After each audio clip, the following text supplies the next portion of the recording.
Поздравляю дедушку с праздником Победы. Это даже хорошо, что на ней он не был. Был тогда, как я сейчас, маленького роста. Хоть не видел он врага, ненавидел просто. Он работал как большой, за горбушку хлеба, приближал победы день, хоть бойцом и не был. Стойко все лишенья снес, расплатившись детством, чтобы в мире жил и рос внук его чудесно, чтоб в достатке и любви наслаждался жизнью, чтоб не видели войны. Дед мой спас отчизну.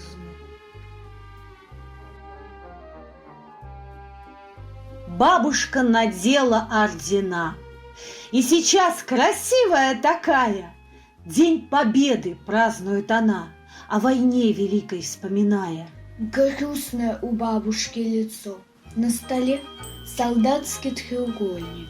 Дедушкина с фронта письмецо, ей читать и нынче очень больно.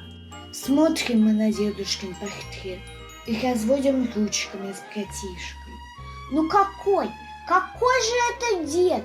Он же ведь совсем еще мальчишка.